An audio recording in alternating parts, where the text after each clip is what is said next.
오늘 금융통화위원회는 국내외 금융경제 상황을 종합적으로 검토한 결과 한국은행의 기준금리를 현재의 2.75% 수준에서 유지하여 통화정책을 운영하기로 결정하였습니다.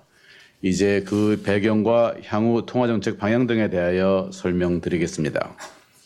먼저 세계 경제를 보면 미국에서는 완만한 경기 회복세가 이어졌으나 유로 지역에서는 경제 활동이 부진해서 벗어나지 못하였으며 신흥시장국에서는 경제 지표의 개선 추세가 지속되는 모습을 나타내었습니다.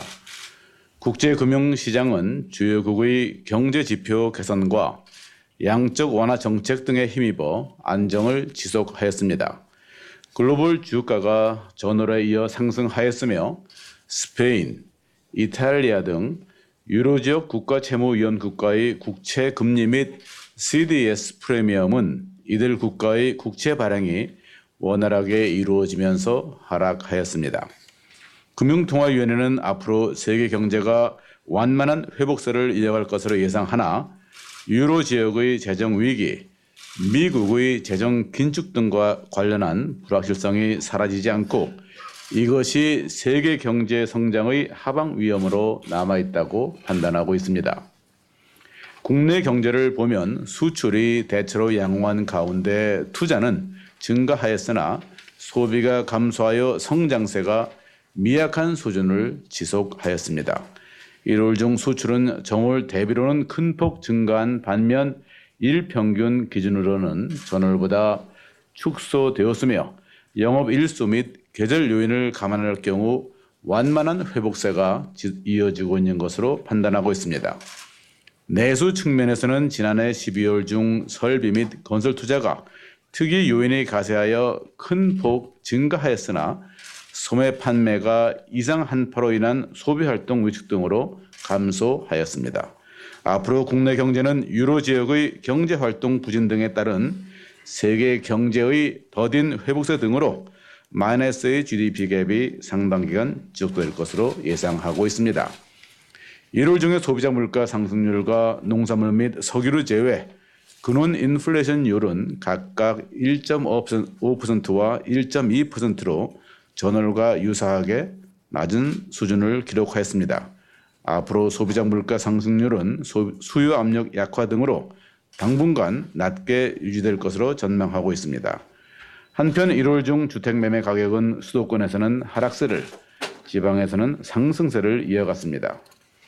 고용 사정을 보면 1월 중 취업자 수의 정년 동월 대비 증가 규모가 32.2만 명으로 전월의 27만 7천 명보다 4만 5천 명 늘어났습니다. 취업자 수는 고령층 및 서비스업 중심의 증가세를 이어가는 가운데 제조업에서도 증가폭이 확대되었습니다.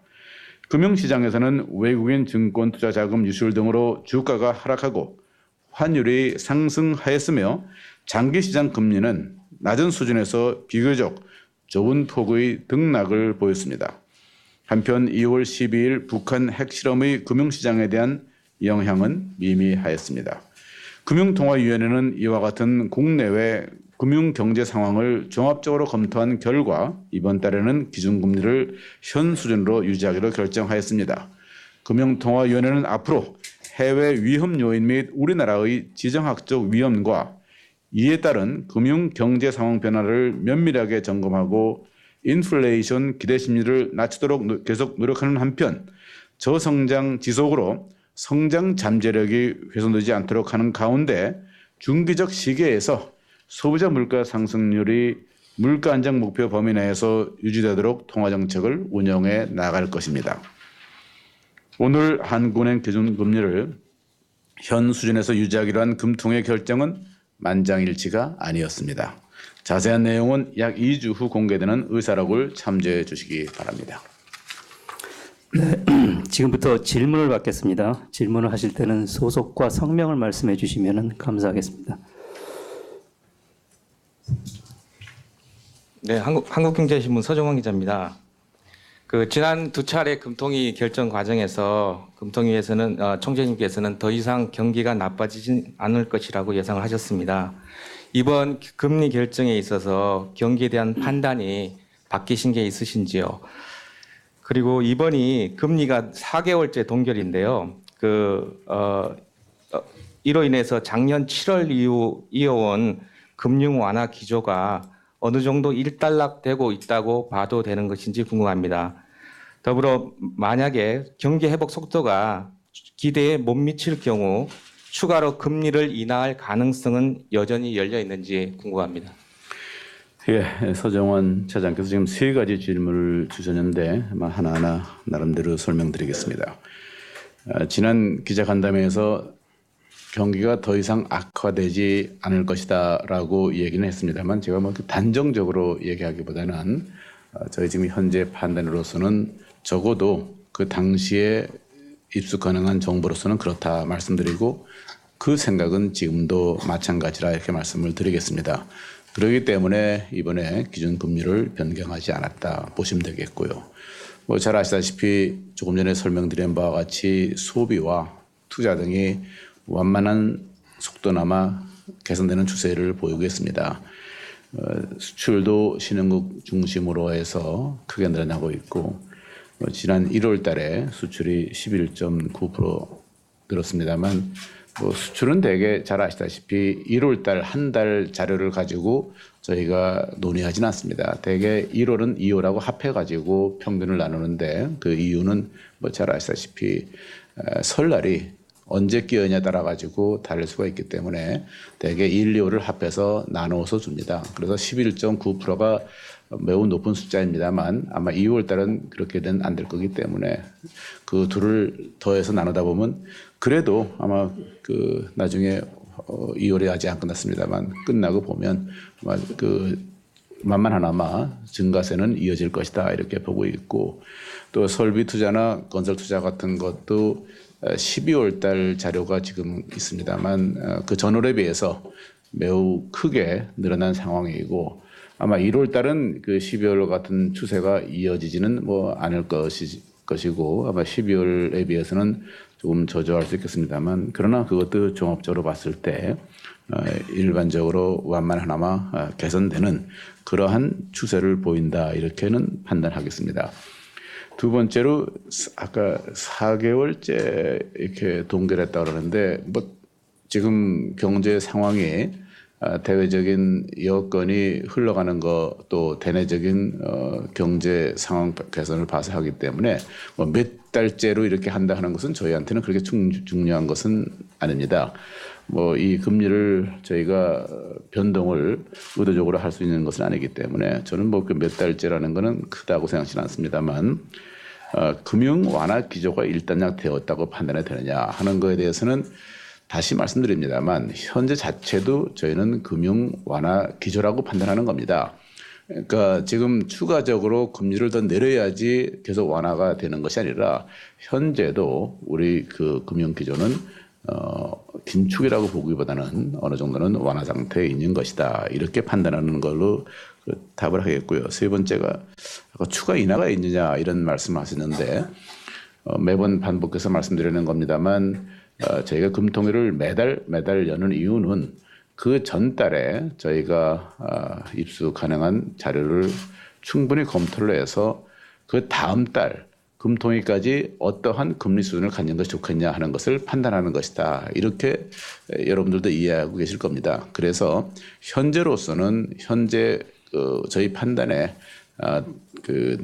내달까지는 현 수준을 갖는 것이 가장 적절하다 이렇게 판단을 한 것이고 경제에 아무런 하방 위험이 없는 것은 아니지 않겠습니까? 여러분 잘 아시다시피 불확실성이라는 것은 선진국의 재정 문제도 있을 수 있는 것이고 최근에 또 국제 금융시장에서 본다 그러면 일반적으로 은행이나 다른 비은행 기관도 포함합니다만 그런 부문에서의 금융사정은 개선이 되고 있습니다만 또 외환 국제시장에서 볼 때는 환율에 관한 그런 문제도 있기 때문에 또 선진국의 재정 문제가 지금 사라진 것은 아니기 때문에 그래서 그러한 불확실성이 없는 것은 아니다. 그래서 하방 위험이 있다고 제가 말씀을 드렸던 것이고, 그러나 뭐 현재 그것이 가시화가 될 것이다라고 판단하는 것은 또 물론 아니다, 이렇게 말씀을 드리겠습니다.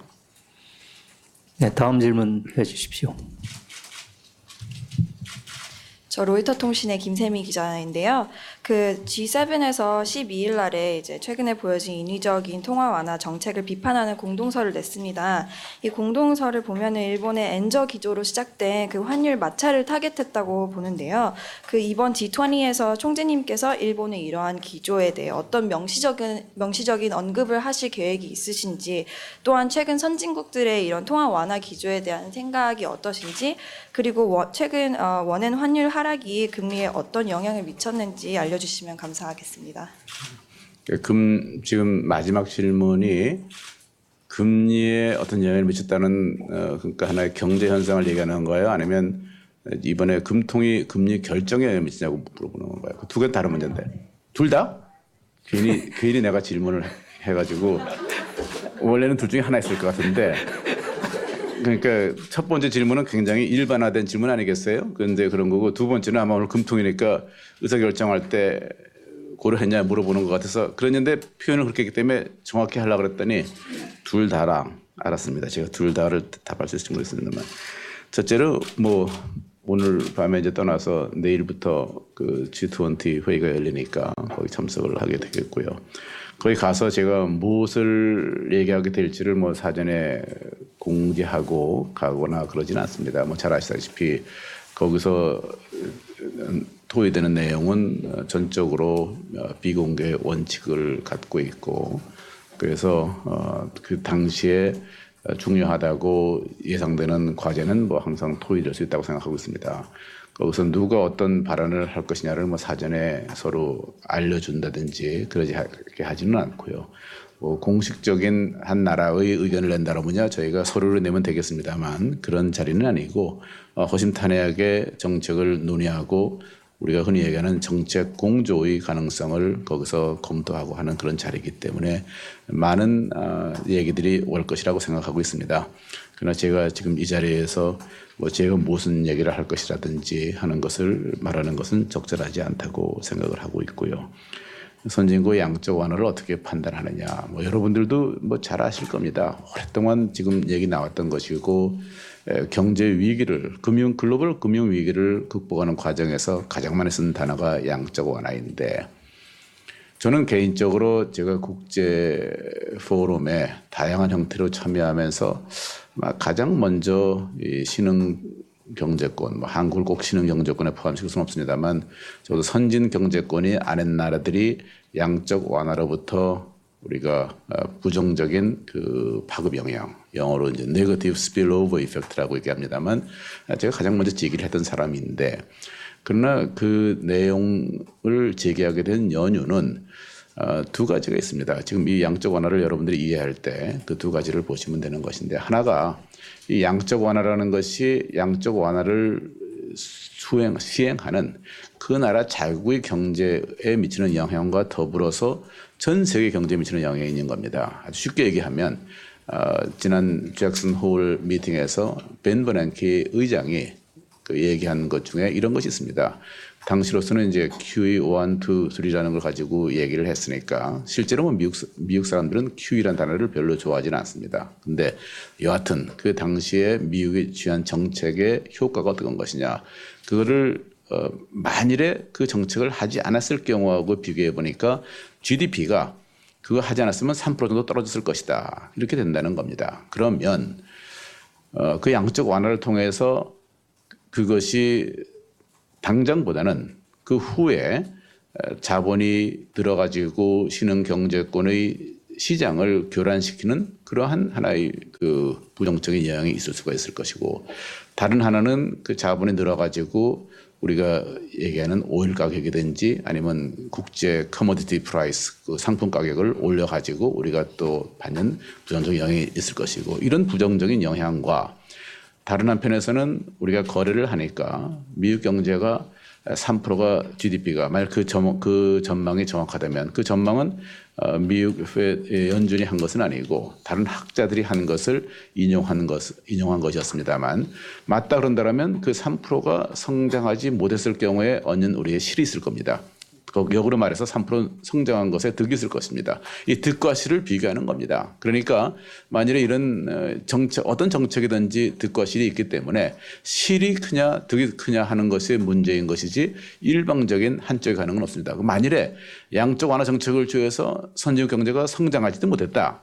그 성장하지 못했다는 것은 위축되는 것까지 포함한 것이죠. 위축된 것까지 포함을 해서 이게 소위 카운터팩추얼하다고 그렇게 가정을 했을 때 비교하는 거니까 그런 득보다 득이 별로 없다 그런다면 사실 그런 정책은 별로 바람직하지 못한 것이죠. 그러나 만일 그것이 득이 더 크다 그런다면 결과적으로는 득이 될 것이다 하는 것은 저는 뭐 이해할 수 있습니다. 그러나 왜 이런 얘기를 장황하게 설명하냐 그러면 글로벌 이코노미 전체로서는 맞는 말일 수도 있겠지만 어떤 경우는 특정 나라는 득보다 실이 더 많을 수도 있는 것입니다. 그래서 우리가 거시적으로 총체적으로 그렇다는 것이 첫째는 하나의 과제고 두 번째로는 설령 총체적으로 그렇더라도 특정 나라의 경우는 부정적인 영향이 클 수가 있기 때문에 그런 나라는 자국의 하나의 입장을 보호하기 위해서 그것이 국제 규범에 특히 벗어나지 않는다면 자기 자체를 보호해야 되는 그런 노력을 해야 되는 것이 아니냐라는 의미에서 사실 제가 제일 먼저라는 표현은 이상하지만 가장 먼저 한 사람 중에 하나로 그런 문제를 제기했던 것이다 하는 것을 말씀을 드리면서요. 그러니까 양적 완화를 어떻게 보느냐 한다면 긴 말이 길어졌습니다만 짧게 하면 그런 득과 실을 일단은 전체 지금은 모든 경제가 서로 연결되어 있으니까 글로벌 이코노미에 도움이 된다 안 된다 판단을 하는 그 각자 나라보다는 그렇게 판단을 하는 것이고 그 각자 나라는 자기 정책이니까 뭐 자기들이 알아서 하겠죠. 그러나 우리가 글로벌 이코노미에 살기 때문에 전체로 봤으면 그렇다 그러고 두 번째로는 설령 총체적으로 다 맞더라도 아주 미시적으로 특정한 나라, 우리나라가 그런 경우가 많겠죠. 왜냐하면 우리는 지금 지정학적인 위험 요소도 있고 또 경제의 개방 그 정도가 경제 발전 단계에 비해서는 매우 넓은 나라이고 또 우리는 성장을 무역에 의존하는 나라이고 하기 때문에 그럴 경우에 우리가 나름대로 어떠한 정책을 취할 수 있다 하는 것을 시사한 것이다. 이렇게 말씀을 드리겠습니다. 그리고 아까 마지막으로 G7에서 비판하는 아까 공동 연저에 대해서 했는데 이 문제는 아마 조금 더 제가 그 자료를 봐야 된다고 생각하고 있습니다. 마침에 제가 잠깐 훑어봤습니다만 이거에 대해서도 지금 각국의 또 입장이 미묘하나마 차이가 있을 수 있기 때문에 제가 뭐 일방적으로 그거에 대해서 뭐라고 얘기하는 것보다는 좀 더 같이 봐야 될 것이다. 과연 G7 나라들이 다 같이 공동의 전선을 펼 것인지 아닐지 뭐 일본 자체도 G7이기 때문에 그래서 그거는 제가 우리가 G7이 아닌 나라 입장에서 뭐 평가하기보다는 좀 두고 봤으면 좋겠다. 그 마지막에 두 가지 문제였었는데 원엔 환율 하락이 금리에 어떤 영향을 미치는 것이냐 하는 문제하고 두 번째로는 이번 금리 결정에 어느 정도 영향을 미쳤는지 뭐 매번 얘기합니다만 환율을 가지고 저희가 금리를 통화 정책을 수행하는 그러니까 환율이 소위 영어로 말하면 노미널 앵커가 되는 나라가 있겠죠. 이걸 뭐라 그러나요? 명목 기준 무슨 지표라고 표현할 수 있겠나요? 그러니까 정책 운영에서 그런 나라들도 있습니다만 우리는 그런 나라는 아니기 때문에 지금 이 환율 자체만 가지고 앵커를 하는 것은 아니다 하는 것을 말씀을 드리고 그러나 환율이라는 것이 매우 중요한 변수이기 때문에 그것을 어떤 의사결정에서 고려하지 않았다 하는 것도 적절하지 않다 봅니다. 단지 이제 정책 금리는 우리가 정합니다만 금리나 이런 환율이라는 것은 기본적으로 내생 변수이기 때문에 그것을 외부에서 그 수준 자체에 영향을 미치고자 하는 것보다는 이 자체가 어떤 연계성을 가지냐 하는 것을 잘 이해하는 것은 매우 중요하다고 봅니다. 그래서 질문의 두 번째, 우리가 고려했느냐, 물론 아까 말씀드렸지만 금리를 결정하는데 특정 변수를 간과해서 또 무시해서 하지는 않는다 이런 말씀을 드리겠고 예의주시합니다만 그것 때문에 어떤 결정을 하지 않는다 이렇게 말씀을 드리고, 똑같은 논리로 지금 우리 금리하고 환율 간의 관계라는 것은 학계에서도 많은 그 연구 분석이 이루어져 온 겁니다. 각 나라의 특성에 따라서 그 둘 사이의 관계가 이론을 얼마나 지지하느냐 안 하느냐 하는 실증적인 결과가 나오는데, 우리나라의 경우에는 아마 다른 나라에 비해서는 그 관계가 그렇게 뚜렷하지 않은 그런 경우도 있다 이렇게만 말씀을 드리겠습니다. 네, 다음 질문 받겠습니다. 예, 신화통신 유승기 기자입니다. 예, 그 일전에 재정 정책과 통화 정책이 함께 갈 때 이제 효과적이라는 말씀을 하신 적이 있는데요. 이제 재정 정책은 약간 즉각적인 효과를 발휘하는 반면에 이제 통화 정책은 시차를 두고 효과를 내고 그래서 이제 선제적으로 대응한다고 말씀하셨는데요. 근데 작년 이제 10월에 금리를 인하했고 그 효과가 아마 상반기에 나타날 것 같은데, 그 재정 집행도 이제 상반기에 많이 몰려 있고 그러면은 이제 그 말씀을 하신 게 그러니까 어떤 그 같이 간다는 의미를 전에 하신 통화 정책을 염두에 두고 하신 건지 아니면 앞으로 같이 갈 수 있다는 말씀을 하신 건지 말씀해 주시면 감사하겠습니다. 조금 전에 그 금리에 관한 질문하고 이 질문은 매우 현학적인 질문입니다. 사실 저는 이런 데 와서 이렇게 의사결정을 어떻게 했냐고 질문을 하고 답할 줄 알았더니 지금 조금 전에도 과연 경제 현상을 적절하게 이해하고 있냐 하는 것을 이제 점검하는 것 같고, 이것도 지금 매우 현학적인 질문입니다. 우리가 거시 경제 정책을 취할 때 가장 먼저 교과서에서 배우는 것이 이 폴리시 믹스, 정책 조합을 어떻게 하는 것이냐 이렇게 되는 겁니다. 거시경제 정책이라는 것은 물론 우리가 지금 담당하고 있는 금리에 관한 정책도 있을 수 있을 것이고, 또 외환에 관한 정책도 있을 것이고, 또 뭐 임금에 관한 정책도 있을 수 있을 것이고, 또 텍스에 관한 여러 가지 형태의 나름대로 정책이 있을 수 있습니다. 그럼 이런 정책들이 패키지로 같이 고려가 돼서 해야지 효과가 있지, 한 정책은 무엇을 올리고 다른 정책은 무엇을 낮추고 이 둘이 동시에 진행이 된다 그런다면 나름대로 정책이란 것은 항상 자기 고유의 목표가 있는 겁니다. 그 목적을 수행하기 위해서 각자가 따로따로 갔다 할 경우에 국가 경제는 어떻게 될 것이냐 하니까 거시경제를 배울 때 교과서에서 항상 정책의 조합을 잘 이루어야 된다 하는 것을 이제 배우는 겁니다. 뭐 여러분들도 일단 그 총체적인 면에서 들으면 그럴 거다 이렇게 동의하실 것 같고, 그러나 여러분들이 특정 정책을 책임지고 있는 사람이라면 자기가 담당하고 있는 그 목표에 일대 몰입을 해서 그것만 하려고 할 수 있겠죠. 그러나 아마 국가 경제 전체로 우리가 거시경제 정책이라고 얘기하는 거니까, 미시정책은 그렇지 않죠. 미시정책이라는 것은 특정 항상 타겟 그룹이 있어야 되는 겁니다. 그것이 산업이든 아니면 뭐 취약계층이든 뭐 어떤 타겟 계층이 있어야 되는 거니까 특정한 뭐 중소기업 아니면 특정 산업 중에서 뭐를 보호하겠다든지 지지하겠다든지 뭐 이런 형태의 하는 것이 이제 일반적으로 미시정 정책이니까 그거는 아주 그 타겟이 명료합니다만, 거시정책이라는 것은 그렇게 수단의 효과에 있어서 정해져 있습니다만 전체를 같이 연결시켜 보는 것은 경제학에서 가장 기본이다, 중요한 것이다 이렇게 봅니다. 그래서 이것을 잘 하지 못하는 경제는 항상 막상 본인들은 각자 열심히 우리가 경제 위기 났을 때 뭐 구성의 오류라는 얘기를 수없이 들었을 겁니다.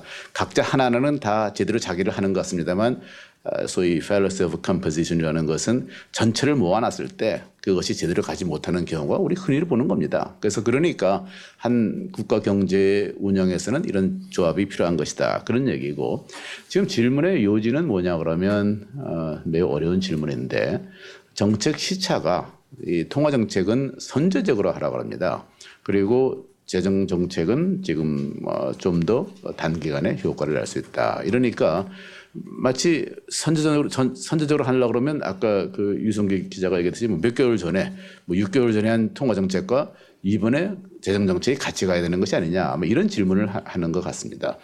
물론 선제적이라 할 때 두 가지 뜻이 있습니다. 하나가 통화 정책은 재정 정책에 비해서 효과를 나타내는데 시간이 걸린다. 그런 면에는 여러분들이 잘 아실 겁니다. 그러니까 선제적이라는 것은 내가 지금 상황을 보고 지금 예를 들어서 뭐 물가가 올랐다든지 심지어는 굉장히 저로서는 당황하게 제가 느꼈던 것은 지난달에 뭐 물가가 막 오르면 이렇게 물가 오르는데 금리를 조정해야 되는 것이 아니냐 이런 얘기들도 나오는 것이 현실이었던 것입니다. 그러나 그것은 적절하지 않다.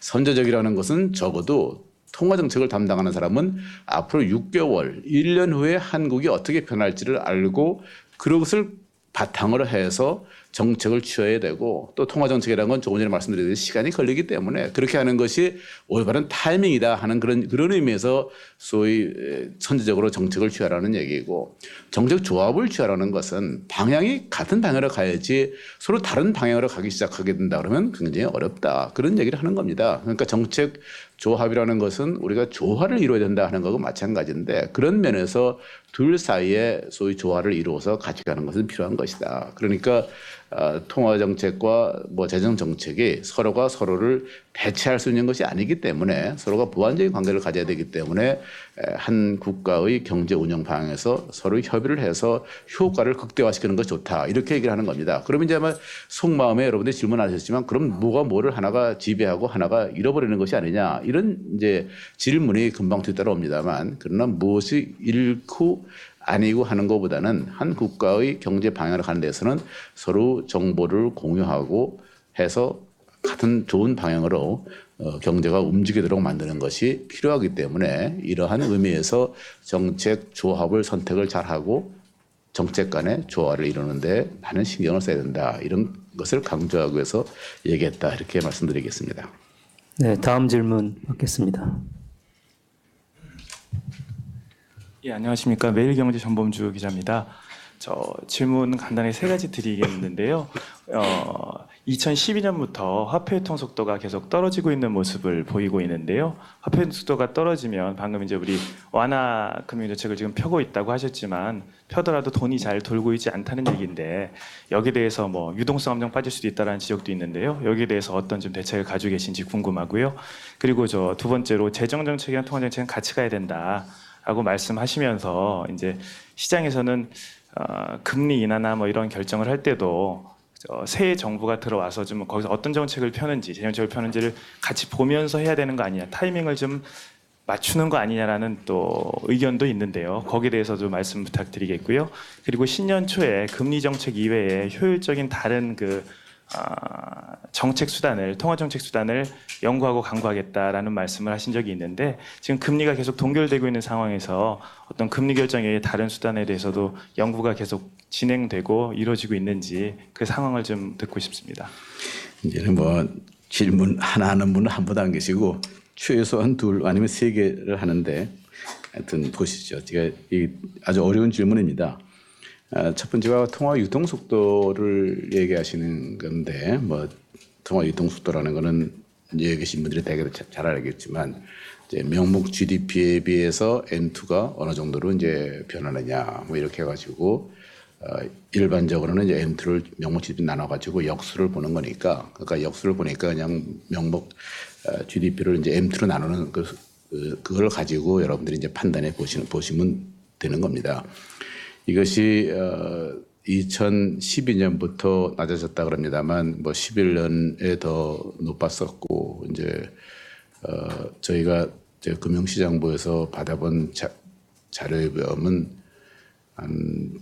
당초에는 2011년도에는 0.7 좀 넘는 그런 72 정도 됐다가 그다음에 이제 12년 되니까 0.7 거의 수준인데 0.698인가 뭐 이렇게까지 내려왔더라고요. 그래서 그 차이가 큰 거냐 작은 거냐 하는 이제 하나의 판단이 있을 수 있는데 그러나 그 자체가 뭐 이렇게 현저한 그 차이는 아니다 이렇게 볼 수 있겠고 가장 그 근본적인 것이 뭐 쉽게 얘기하면 실물 경기가 좀 부진하니까 뭐 좀 부진하고 있기 때문에 그러니까 명목 GDP의 그 증가율이 M2보다는 훨씬 떨어지는 것. 역으로 말하면 명목 GDP 증가율이 더 둔화가 되기 때문에 이런 현상이 생기는 것입니다.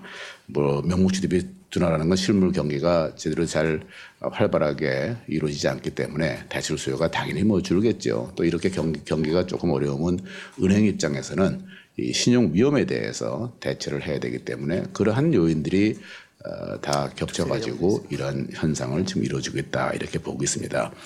근데 이제 근본적인 질문은 전범주 기자의 질문은 이것이 그야말로 그 완화 상태를 벗어난 것이 아니냐. 아까 뭐 돈맥이라고 그랬나요? 뭐 그런 표현도 이제 써가면서 얘기를 했었는데 이거에 대한 판단이 이제 쉽지는 않겠죠. 그래서 여러 가지 예전에 뭐 방식이 많습니다. 저는 뭐 이게 꼭 바람직하다 생각하지는 않지만 하도 이렇게 이제 질문들 오니까 예전에는 우리 지금처럼 뭐 금리를 중심으로 하는 통화 정책을 취하지 않았고 통화량을 취할 때가 있었습니다. 그러니까 여러분들 경제학 언론에서 보면 무슨 피셔 방정식에 의해 가지고 또 EC에서는 그걸 자기들이 이제 교환 방정식이라고 그래가지고 실제 성장률이 얼마나 되느냐, 또 그다음에 인플레가 얼마나 되느냐, 또 그다음에 이제 유동 속도라는 것이 이제 떨어져 가니까 아무래도 경제가 커서 이제 이게 많아지면 그러면 그 줄어가는 속도가 얼마나 더 주느냐 뭐 이런 걸 다 더해가지고 지금 얼마냐. 그것이 이제 한국은행도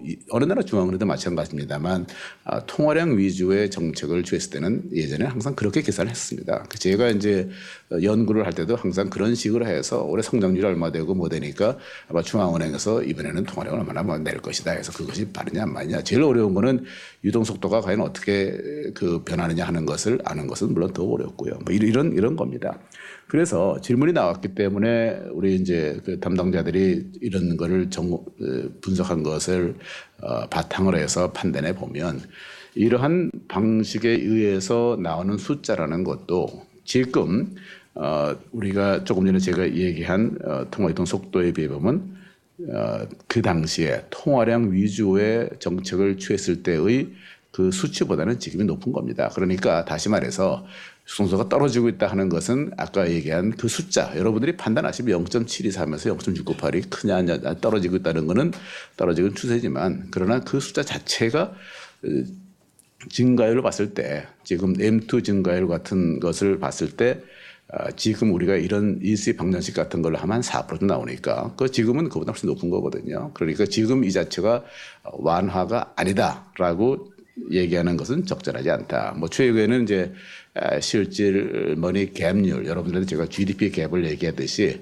이런 통화량이 어떻게 되느냐 그래서 추세선을 그려가지고 그 머니 갭률이라는 걸 많이 계산하는데 그 갭률을 보더라도 지금 플러스로 나와 있습니다. 한 적어도 몇 프로 정도, 그 2%가 될지 뭐 이렇게 됩니다만 그 정도는 적어도 아직은 완화된 상태다. 이렇게. 그러나 이러한 모든 분석이라는 것은 과거에 우리가 오랫동안 경제를 할 때의 그 평균치를 가지고 하는 거기 때문에 이 순간 가지고 제가 그러니까 이것은 뭐 몇 프로가 추가로 더 많다 이렇게까지 단정적으로는 말하기 어렵다 봅니다. 그래서 중앙은행 입장에서는 거시 정책을 취하기 때문에 이런 문제에 대해서 거시적으로 답을 하지만 그러나 부분적으로 이것이 적용되지 않을 수도 있다는 것도 충분히 이해를 하고 있고 그런 면에서 거시적인 걸 갖다가 제가 미시하고 혼동을 해가지고 특정 부분이 굉장히 어려운 거를 가지고 전체가 어렵다고 말할 수 없는 것이고 또 전체가 괜찮다고 해서 특정 부분에 어려운 점이 없다 이렇게 말할 수 없는 거기 때문에 일단 거시적으로는 그런 형태로 지금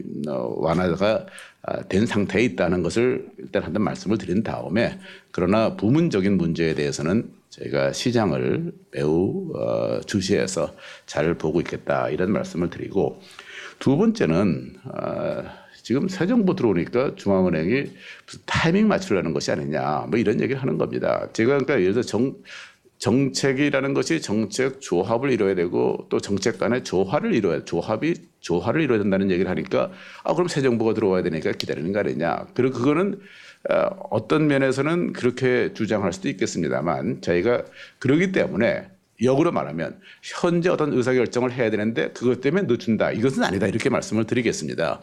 그러니까 정책 조합이 필요하다는 걸 제가 부정하는 것이 아니라 지금 만일에 누가 어떤 우리 경제 상황을 봤을 때 아까 제가 모두에 설명드린 뭐 실물 경제든지 금융 경제 했을 때 우리가 지금 움직여야 되는데 혹시 그것이 무슨 아직까지 안 돼서 안 한 것이 아니냐. 이거는 절대적으로 여러분들이 고려할 가치가 없는 얘기다. 그러니까 우리가 항상 협의하고 협조하고 하는 것은 뭐 한국은행법에 나와 있으니까 그러하지만 우리가 해야 될 일을 그것 때문에 미룬다든지 그 문제를 고려하지 않는다. 이거는 저희로서는 생각하기 어려운 것이다. 왜냐하면 그거에 대해서 고려해야 될 대상이 없다는 것은 저희 책임이 아니기 때문에 저희는 뭐 그렇게는 하지 않습니다. 그러니까 무슨 대상이 다 있어야 되는데도 불구하고 모든 것을 그냥 조화롭게 하지 않는 것도 저희가 그렇지는 않습니다만 지금 상태에서는 저희는 해야 될 일을 그것 때문에 미룬다든지 하는 것은 고려의 대상이 아니다. 이렇게 말씀을 드리겠고,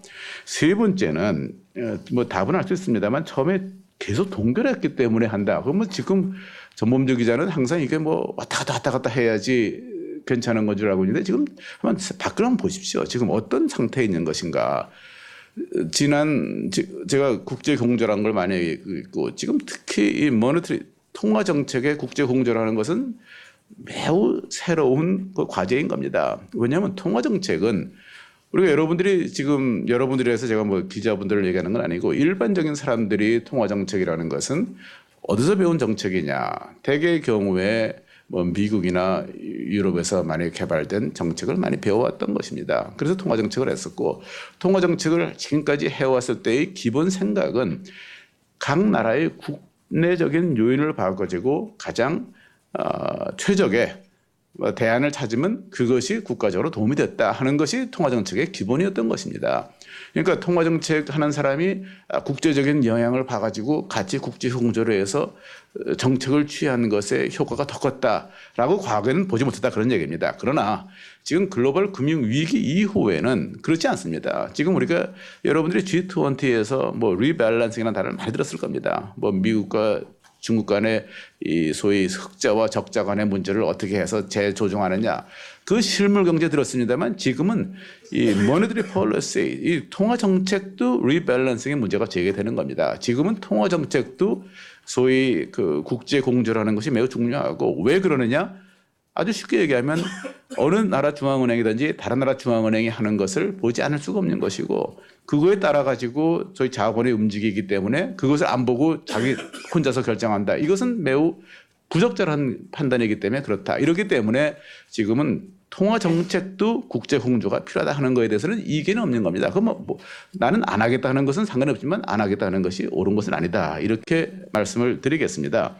그래서 지금 여러분들이 보시면 우리가 지금 한 것이 제가 무슨 특정 나라를 보고 하는 건 아닙니다만 우리나라가 가장 관계를 많이 맺은 국가라는 것이 예를 들어서 미국 경제, 유럽 경제, 뭐 중국 경제, 일본 경제 이런 거하고 같이 비교를 보시면 되는 겁니다. 근데 이거를 여러분들이 그러면 전체적으로 지금 어떻게 움직이겠다는 걸 이해할 수 있는데 그거를 거긴 다 모르고 우리만 지금 계속 보니까 매일 앉아서 이렇게 카운트를 하는 겁니다. 몇 달째, 세 달째.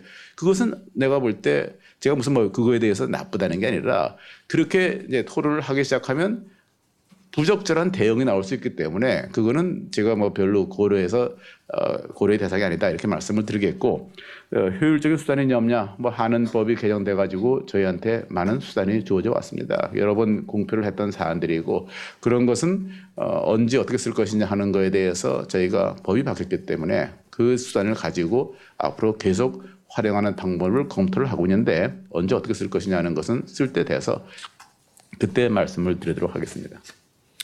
네, 다음 질문 받겠습니다. 네, 안녕하세요. 이데일리 정다세 기자라고 합니다.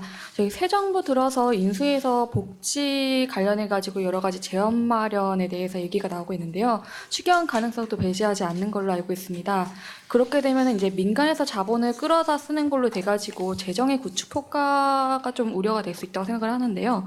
거기에 대해서 좀 어떻게 생각하고 계시고 또 향후 통화 정책에 좀 어떻게 반영될 수 있는지에 대해서도 또 말씀 좀 부탁드리겠습니다. 이게 이제 소위 어떤 사정이 어떻게 발전한다, 뭐 어떻게 할 것이냐 이제 면자가 계속 붙어가는 것인데 뭐 어떤 재정 정책이든지 그 구축 효과라는 것은 뭐 당연히 이제 생길 여지가 있는 것이죠. 지금 사실 재정 정책의 효과에 대해서 뭐 제가 중앙은행 총재로서 뭐 이렇게 말씀드릴 입장은 아닌 것 같고요. 그러니까 아까 원론적으로 우리의 거시경제 정책이라는 것은 각자 자기가 고유의 목표가 있지만 그러나 국가적으로는 그것의 서로 정합성 같은 것을 잘 보는 것이 중요하다 하는 것을 강조를 했었고요.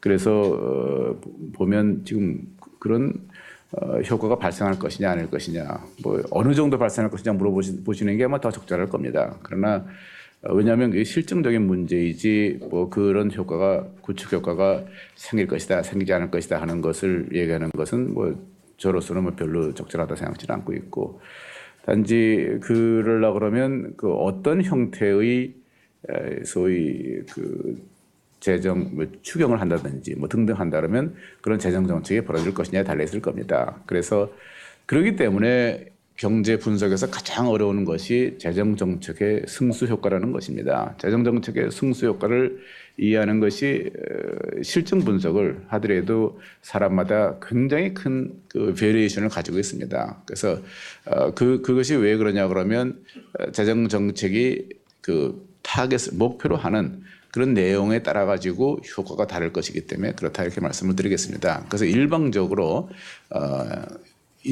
일반화시켜 가지고 재정 정책의 뭐 승수 효과가 어떻게 된다, 구조의 효과가 어떻게 된다라고 하는 것은 상당한 경우에 그렇게 의미가 없는 그런 논의로 될 수 있어서 그거는 좀 더 구체적인 프로그램이 나오면 그때 봐서 같이 얘기하는 것이 어떤가 그런 생각을 합니다.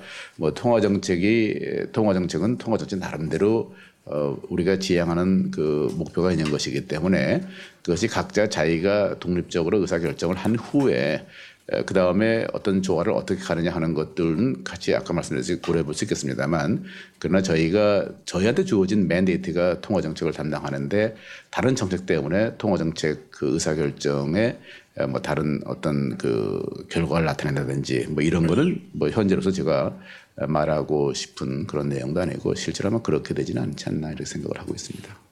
다음 질문 있으십니까? 이렇게 말할 줄 알았으니까 빨리빨리 답을 하는 건데 저는 질문이 많지 않은 줄 알고 너무 자세하게 설명을 했더니 그랬네요. 네, 저 엠머니 김유경 기자라고 합니다. 이번에 금통위 보면서 2010년 10월 금통위가 좀 떠올라서 좀 질문 드리겠습니다. 일본 관련 2010년 10월 금통위 때가 생각이 나서요. 그 당시에 일본 간나오토 총리가 인위적인 환율 조작은 안 된다라고 좀 굉장히 강도 높게 한국과 중국을 비판한 적이 있습니다. 그때 왜냐 기준금리 상승 압력이 굉장히 강할 때였는데 당시 금통위가 동결했었습니다. 근데 당시 한 금통위원께서 당시 금통위가 끝나자마자 사석에서 뭐 환율 분쟁이 심하다. 근데 굳이 금리를 올려서 오해를 살 필요가 없다. 뭐 일단 금리를 조정하려면 대놓고 일본에 싸움을 거는 격이 된다라고 말씀하신 게 기억이 납니다. 근데 당시 금통위원분의 그 생각에 총리님께서는 동의를 하시는지, 그리고 이번 금리 결정에 있어서 일본을 자극하지 않는 차원으로 가자라고 또 반영을 하신 건지 금리 결정에 있어서 의견이 궁금합니다. 글쎄요, 우선 실제로 그 앞에 어느 분이 얘기를 했는지는 모르겠습니다만 되게 제가 이제 금통위 의장이기 때문에 거기에 있는 위원들 한 분 한 분의 의견을 경청을 해서 의사결정하는데 참고를 합니다만 그거에 대해서 제가 다시 논평을 한다든지 그러지는 않는다는 걸 말씀을 드리겠고요. 저는 누가 어떤 의도에서 이렇게 했는지를 잘 알 수는 없습니다. 2010년 10월이면 저희가 11월에 금리를 올렸었고 제가 7월에 올렸었고, 근데 2010년 7월에 올리고 11월에 올린 것이 여러분들이 아마 국제 동향을 조금만 눈여겨 보신다 그런다면 매우 그 당시로서는 금리 정상화 노력을 강하게 한 것이다 이렇게 말씀을 드리겠습니다. 2010년부터 몇 나라들이 한국을 위시해서 금리 정상화를 했습니다만 우리하고 가장 밀접한 관계가 있는 중국이 그 이후로 5번 금리를 인상을 했고 2번을 내렸습니다. 우리나라도 5번 인상했고 2번을 내렸습니다. 또 여러분들도 이렇게 얘기하시면 이제 앞으로 중국하고 같이 가나 보다 그러는데 같이 가는 건 아니고요. 이렇게 간 겁니다. 그리고 지금 그동안에 5번 금리 올린 나라는 별로 없습니다. 그 이상 올린 나라가 한 손꼽을 나라가 있겠죠. 근데 그런 나라들은 금리 수준이나 뭐 이런 게 다 다른 겁니다. 국제 공조를 하라고 해서 아무나 보고 국제 공조를 하는 건 아니지 않습니까? 지금 국제 공조를 하라 했더니 뭐 어떤 분들은 저한테 질문할 때 뭐 얼마 전에 헝가리가 올리지 않았습니까? 뭐 인도가 어떻습니까? 뭐 이러는데 제가 얘기하는 국제 공조라는 것은 우리 경제하고의 그 긴밀도를 관계를 봤을 때 아까 얘기한 이제 그런 큰 나라들 미국 뭐 이 유로 지역 중국 일본 이렇게 쭉 얘기를 해야지 지금 와서 뭐 특정 나라들 콜롬비아 올리지 않았냐 뭐 폴란드 올리지 않았냐 이거는 적절한 건 아니다 이런 얘기죠 지금요. 그런 몇 나라들이 변화를 있었습니다만 그렇진 않다. 국제공조라는 것은 우리 경제의 그 긴밀도하고 연결도하고 그걸 바탕으로 하는 국제공조를 얘기해야지 뭐 아무거나 변한다고 해서 가는 것은 아니다 이렇게 말씀을 드리겠고 저는 그 당시에 그 일본의 수상이 했던 걸 잘 기억을 잘 하고 있지 못합니다. 그래서 제가 그걸 기억하고 있지 못하고 있고요. 이번에도 지금 예를 들어서 특정 나라하고의 관계를 고려해 가지고 그러니까 금통위원들이 그렇게까지 정치적이지 못하고요. 국제 정치적인 감각이 그렇게까지도 높지도 못하기 때문에 아마 거의 그런 거는 고려되지 안 되지 않았을까 싶습니다. 저희는 뭐 이걸 해가지고 특정 나라의 관계를 고려한 것은 아니다 이렇게 말씀을 드리겠습니다. 뭐 더 이상 이건 어디까지 제가 말씀드려야 될까 모르겠는데 뭐 사석에서 말한 건 제가 코멘트할 의향이 없고 인위적 환율 인상이 안 된다고 그 당시 얘기했다는 거 기억 못합니다만 인위적 환율 인상은 뭐 적절한 것이 아니다. 이건 저도 뭐 이렇게 답을 하겠고요. 아마 나라들마다 자기들이 인위적으로 환율을 조작했다 이렇게 하는 나라는 많지 않을 겁니다. 다른 다 이제 얘기를 하겠죠. 그 얘기를 하는데 뭐 결국에는 환율은 여러분 강조합니다만 시장의 그 펀더멘털 시장의 가장 기초에 적응하도록 운영하는 것이 가장 적절한 것이다 이렇게 말씀을 드리겠습니다. 네, 더 이상 질문이 없으십니까? 예, 더 이상 질문 없으시면 총재님 마무리 말씀하시겠습니다. 예, 오늘 아주 굉장히 어려운 질문들이 많이 나왔고 또 그중에는 제가 아까 현학적이라고 얘기했습니다만 굉장히 학구적인 그런 질문들도 많이 나왔고 그러나 사실 중요합니다. 그렇게 그 정도의 그 소위 그 지식과 내공을 갖고 이제 이 여러분들도 보신다는 것 자체가 저희들로 하여금 더 열심히 일하게 만드는 그런 그 모티브가 되다고 생각합니다. 그 지금 질문에 대해서 답을 한다는 것이 매우 어려울 정도로 높은 수준의 질문을 주셔서 저희한테는 큰 자극제가 되었고 앞으로도 이렇게 여러분들 그 기대에 부응하도록 많은 노력을 하겠습니다. 그 통화 정책에 제가 마지막에 그러니까 실물 경제의 국제 공조는 이미 이루어져 왔었고 뭐 G20 회의에서도 이제 소위 IMF를 통해 가지고 글로벌 리밸런싱이라는 것이 오랫동안 논의가 됐지만 앞으로는 이 통화 정책의 국제 공조라는 것이 매우 그 중요한 과제를 떠올랐기 때문에 그 얘기는 뭐냐 그러면 과거의 경제 이론 가지고 지금 경제 현상을 설명할 수가 없기 때문에 그렇게 되는 것이 많다 이렇게 말씀을 드리겠습니다.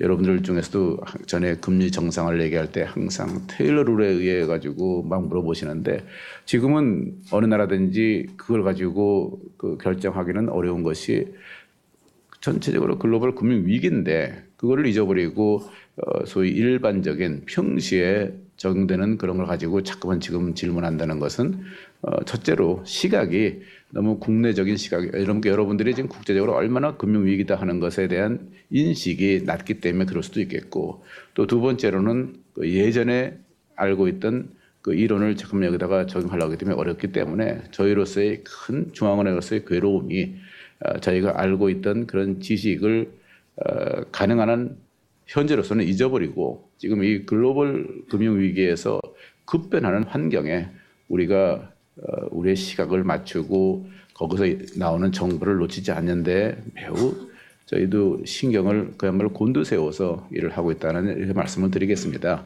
그래서 어느 것 하나 그 쉬운 결정도 없고 명쾌한 답을 드리기도 어려운 이런 불확실한 상태에서 나름대로 열심히 하고 있고 또 여러분들도 그런 의미에서 이번에 좋은 제기한 많은 질문들이 저희가 더 열심히 일하게 되는 자극제가 되었으니까 그냥 감사의 말씀을 드립니다. 앞으로도 계속 저희 하는 거에 관심을 가져주시기 바랍니다. 감사합니다. 예, 이상으로 기자 간담회를 마치겠습니다. 감사합니다.